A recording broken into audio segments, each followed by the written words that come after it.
It's one of the most exciting forms of racing on the planet. The midgets are in the house, and we've got them on the dirt.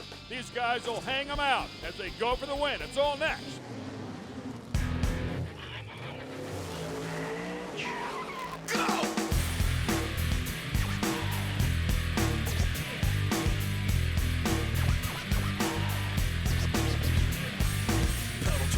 Got it tacked up, and if you get too close, you're getting cracked up. Stone cold when I roll, coming out of the hole. Get back, cause I'm out of control. I'm on the edge. Welcome to the POWERi Midget Race, presented by General Tire out of Belleclaire Speedway, Belleville, Illinois. It's always a lot of fun to come out here and watch the POWERi Midgets go to battle. And certainly one of the guys that's part of our team that lives and breathes this stuff is Rob Klepper. Let's get it down to Rob for more.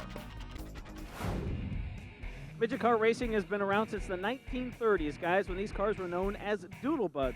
But don't let the term midget fool you. A lot of horsepower, very light race cars. In fact, 900 pounds without the driver, but all the fun is right underneath the hood. Aluminum block, 4-cylinder engine, methanol fuel injected, 350 to 400 horsepower.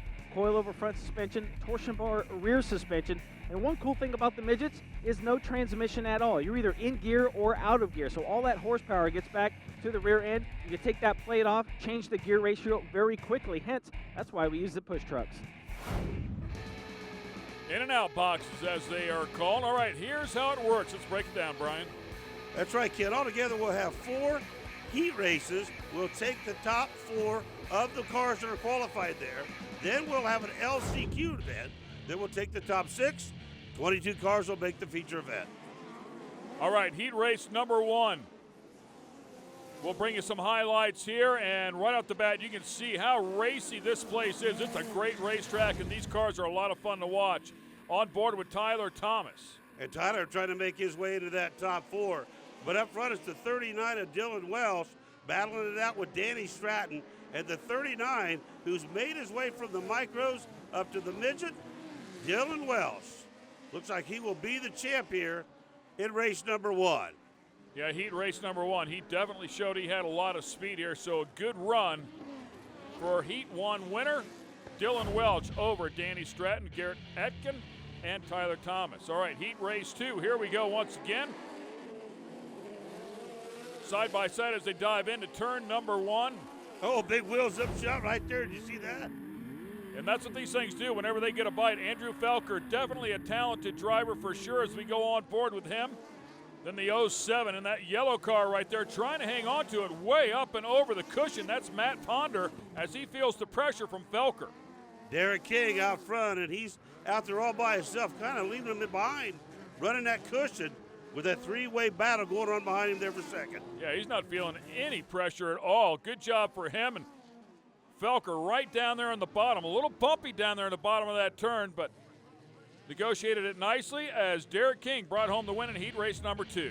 Keep in mind, all 4 will go to the feature. King, Ponder, Felker, and Rankine. Here we go. Heat race number 3. Yeah, once again, we will go on board this time with Austin Brown. And Austin Brown choosing to go a little bit high in that first turn and carried some nice momentum. Look at the bumps of that thing. Beautiful shot right there. That is Brad Loyette, and he's been doing it for a while. Also competes, of course, in sprint cars as well. But, man, what a beautiful shot as he kept that thing turned sideways and carrying the front end. Man, oh, man. And he got pretty rough there for a while up on the top of the groove. And, man, I think it was bouncing away. How he caught that and saved it, I have no clue. But you know what? He did a good job. Brown, Roney, Loyette, and Blackhurst, your top 4. Brett Anderson, the early leader here in heat race number 4, the 4th and final heat race of the night. Brett Anderson takes us for a ride. And talk about busy. I mean, just keep your eyes on those front tires. These guys are constantly correcting and steering these things. You see him bounce that right rear off the cushion as well. That's right. Keep an eye on the 11. He's trying to stay as low as he can because certain spots there, particularly in 1 and 2, it gets real, real rough. Brett Anderson picks up the win there. Dan Adler second, Myers, and Brewer, your top 4 there. This Lucas Oil On the Edge telecast is brought to you by Lucas Oil Products, made in America, sold to the world. General Tire. Anywhere is possible. ReadyLift.com. Don't just lift it, Ready Lift it. Welcome back to Belleville, Illinois for the POWERi Midget Series. We are down to the semifinals, and we will feature 13 cars here, 12 laps. The top 6 advance into the main event. And there are some great drivers, as you can tell by looking right there. Big names, and guess what? Out of all 13 of those cars, only 6 will make the main event here tonight. Yeah, great start there for Jimmy Glenn as he survives that hole going into turn number 1. You can see a few of the cars dealing with it. Now they'll be able to change that lineup just a little bit as they battle there for second and third. Actually, it is second to 6th. The final transfer spot are all nose to tail. Whether you get first or whether you get 6th, you'll still make the main event. However, those machines that are 4th, 5th, and 6th will start at the back couple of rows. Cameron, Brewer, Newman, all battling back there as well. And you just got to love this style of racing. It is so quick. You have to be on top of your game, or this car alone will bite you, never mind the guys behind you. Keep in mind when we were talking earlier, 300 to 400 horsepower. A lot of these things, in the early days, you'll never believe this. Oh! Yeah, that's the hole I was talking about. Justin Dickerson actually doing a great job of staying out of the competitor right in front of him. He was forced to check up. And keep in mind, as you said earlier, these things are push-started, so if they happen to die, they got to be push-started, and you go all the way to the tail. But what I was mentioning earlier, they're all inline 4-cylinder machines. In the old days, you'd see a V4 scat from time to time, but I don't think there's that many out there these days. However, when they first started out, they'd take a V8, whack it in half, and that's how these things got started.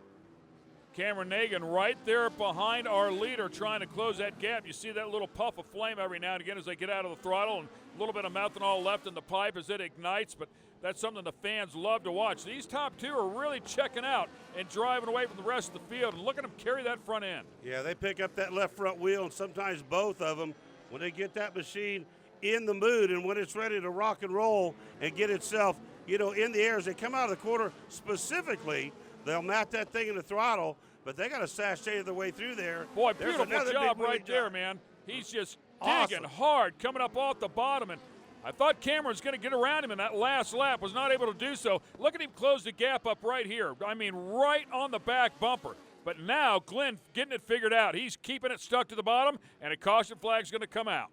Yeah, he's trying his best as Peyton Pierce ends up spinning her out, and he goes quiet, and here comes the push truck. On the restart, it is Glenn. Everybody out and around the cone. We'll see if Glenn can hold off the charge. I'll tell you, man, he was really feeling the pressure before from Hagan. Oh, and he gets up on the K-rail and hands it to him. Holy cow. Right up on the inside retaining wall goes the leader, and he's still going, but that's going to put him clear to the back here of the last lap. I mean, it is a game of inches. He was trying to keep that thing right on the bottom. Unfortunately, the left front tire just tagging that K-rail, and it looked like it sucked him right up into the wall. One more time, another restart here. Hagan out front, trying to hang on here, the top 6 advancing. And I apologize, green-white checker on the final lap here. Oh, another mix-up. Holy cow. Yeah, these guys are getting together. 21D of Justin Dickerson, and we saw him before trying to stay out of trouble. He and the 87R of Heath Ross getting together. Yeah, earlier he got by, but didn't work out here. They got wheels locked together there. Take a second to get them unhooked. Try it one more time. Remember, the top 6 will go to the feature. Jake Newman got up high there, tried to open up that entry to see if he could get a run on Hagan. Was not able to do so. Hagan does the restart perfectly. Yeah, he did a great job. But I'm telling you something, there's some racing going on. Top 6, once again, will make the main. Nobody's going to give anything here to Hagan, though. I think he'll get the checker right about now. Yeah, Hagan picks up the win here. A little bit deeper in the pack, though, as we watch for the 91H. The 77, Kaylee Engstrom, is actually able to hang on and transfer into the final. Congrats to everybody that made it into the final. And speaking of that, whenever we come back, we'll light them up. It'll be a lot of fun.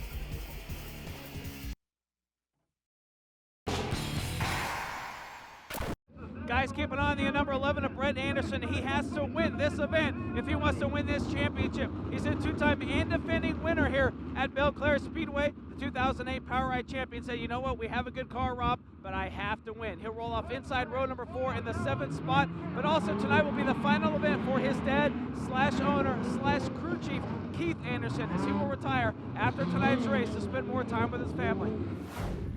There's some big names inside of this starting grid here. Austin Brown will lead them to the stripes, sitting on the pole. Young Dylan Welch is trying to lock down Rookie of the Year honors. Brad Loyette on the inside of row number 3. Danny Stratton in there. Brett Anderson, of course, Andrew Felker. I mean, this place is stacked with some great talent. Yeah, they're all over. They're not only in the front, but they're in the middle. They're at the back. They are everywhere. This is going to be a dandy. Yeah, Austin Brown, also son of the promoter out here for this event, and off to a great start as well. There's the 39 car. We talked about him before, doing a great job. Dylan Welch trying to pick his way up through there. Some high, some low. If there's an opening, you've got to go for it. Ironically, Dylan Welch's father is not a promoter. However, he is an announcer at the NASCAR events and used to be a television host in Indianapolis, Indiana. So no doubt born and raised inside of the motorsports industry, and got to love everything about that. These guys setting their cars up. You can see running a little bit higher line now through turns 1 and 2, kind of dealing with that hole just a little bit, but it's not a bad deal if you can plant the left rear tire inside of that thing, you get a bite. Yeah, you really can. And I got to tell you that the track itself, you've really got to watch yourself as we go on board once again with the 7 of Austin Brown. You can see the bumps right about there.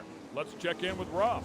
Well, guys, as Brad Loyette, Mr. Excitement out of Sunset Hills, Missouri, gets fired off the tag, the tail of this field, making just his 3rd start in a midget here this season. He has been chasing Lucas Oil ASCS National Sprint Car points and Rookie of the Year points, having a pretty good season to this point. 1 year ago, he picked up the Warrior Region Sprint Car Championship. So Loyette branching out, bolting the wing on this year, the 360 power plant in a sprint car, but said he really wants to try and win this race for the 3rd time.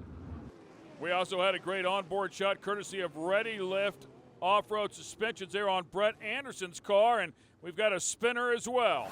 So that'll bring out the caution flag. Let's go back to our Lucas Oil instant replay and take a look at it. It is the number 39 car. Let's get it back down to Rob. Guys, as we get set to go back to green, how about Austin Brown from Millstadt, Illinois, son of Kenny Brown of the POWERi Racing Series. Austin Brown still looking for his first career POWERi national win as we're back underway. And that was Ross Rankin, by the way, who unfortunately turned that one around and brought out the caution flag. We get him restarted here. Great info from Rob Clipper down there. Thanks a lot, Rob, on a brisk evening for sure, and off the back of Austin Brown's car. We saw Rankin spin out in that 39X, but the other 39 that Dylan Welch is trying to win Rookie of the Year with is actually owned by a great sprint car driver and midget driver, Mr. Brian Clausen. Absolutely, former Midget Driver of the Year, and of course USAC champion as well. When we come back, we'll continue on with the main event here at the POWERi Show. We love to hear from our fans. Go to www.facebook.com and become a fan of Lucas Oil on the Edge. Join our OTE private group or like our page. Then post your comments about this Lucas Oil on the Edge episode. Welcome back to Belleville for the POWERi National Midget Series, and there's a good look at one of the cars that are out here competing tonight. We are in the middle of our main event, and so far it's been all Austin Brown. Yeah, your dad's the promoter and you are the leader, and that's a pretty cool thing to be going on right there. Big races going on, though, between that number 2 of Danny Stratton, who's made his way up from row number 4. I mean, he's big moves in another car. And look at that left rear tire. Something going on with that one for sure. The 91T of Tyler Thomas, and trying to figure out what's going on there. I wonder if he has a bent wheel. Whatever it is, it could have caused a violent vibration, and he's decided to pull that one off the racing line. That brings out the yellow flag. Yeah, when you see that visor come up, you know he is done. But look at Danny Stratton putting a little bit of pressure on Austin Brown there. In fact, on a restart, there's about 5 of them in a row trying to make that move to catch that number 7.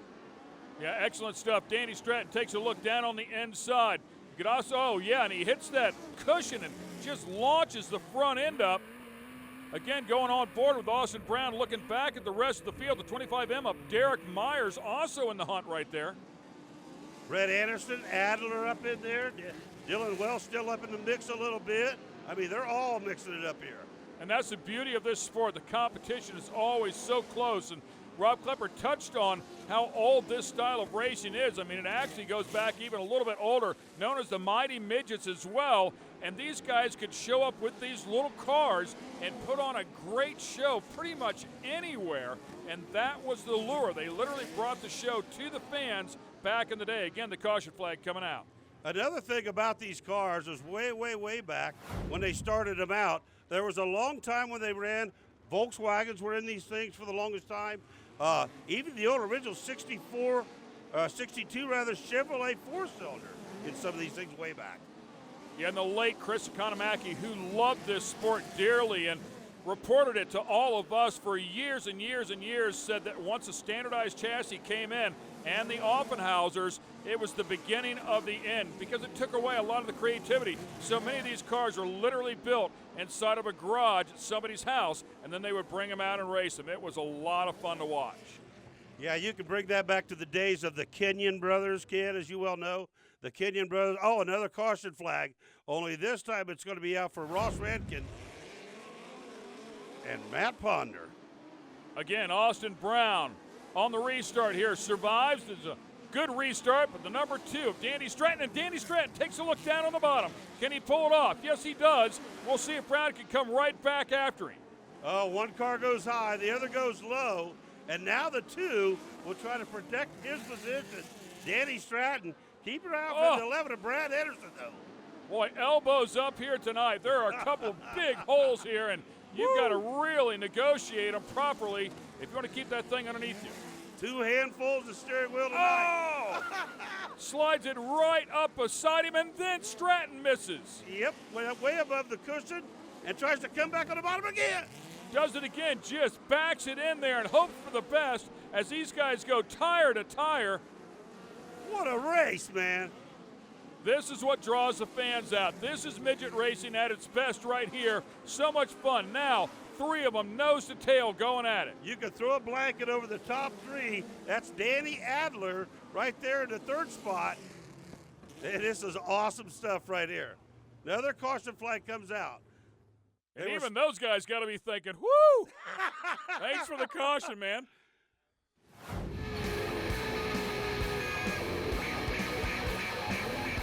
We'll see if we can get Signer fired back up and into the back of the pack. Stay with us. This Lucas Oil On the Edge telecast has been brought to you by Lucas Oil Products, made in America, sold to the world. General Tire, anywhere is possible. ReadyLift.com. Don't just lift it, ready lift it.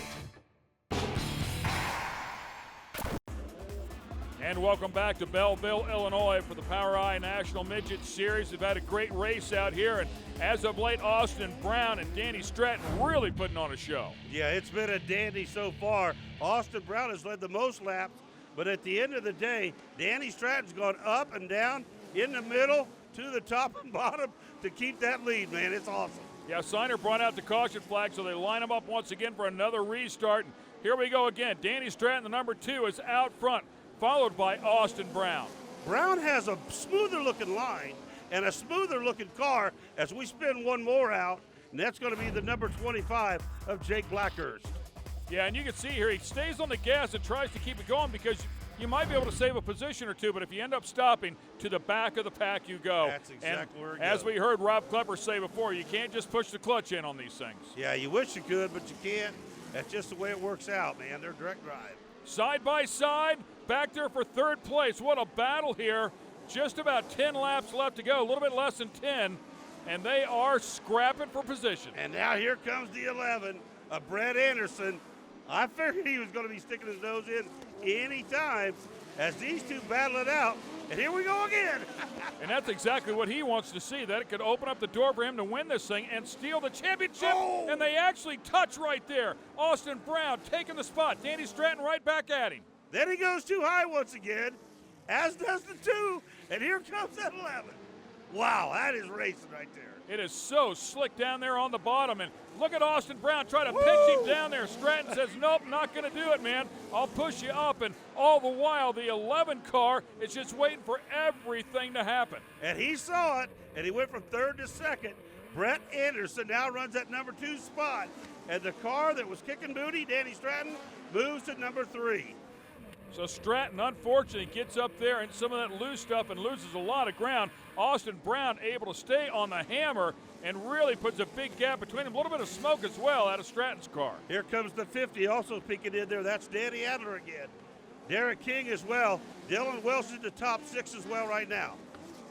Oh, nice wheel stand there, just standing on the throttle. So much fun to watch these guys drive out of the turns. Man, you really never think it, but boy, I'll tell you what, with 300 to 400 horsepower right there in the front, it's easy to do those wheelies like that. Oh, yeah. Hard to imagine doing it on dirt, though, really. Right, I mean, they are so hooked up, but a car with driver weighing in about 1,000 pounds or so, it is a great horsepower to weight ratio, and these things are rocket ships. Final lap, baby, there it is. Congratulations to Austin Brown, and how about that? Brett Anderson misses the win here by just 1 spot. No doubt a solid effort, though. Congratulations to Rookie of the Year winner as well, Dylan Welch. Austin Brown, congratulations, man. I know you've been trying to get your first career win, and what a great way to do it here tonight. Great race, bud. Yeah, that was a tough one. Danny Stratton was real good.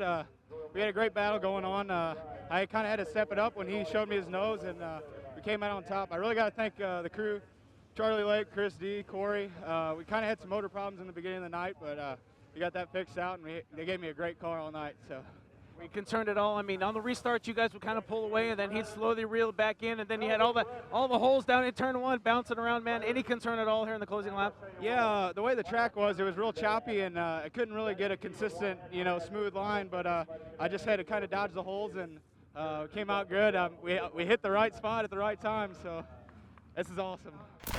Congrats to Austin Brown for picking up that first career win. They are so tough to get. Hope you enjoyed all the great racing action for Rob Klepper. Brian Olson, I'm Ken Stout. You're not living unless you're on the edge.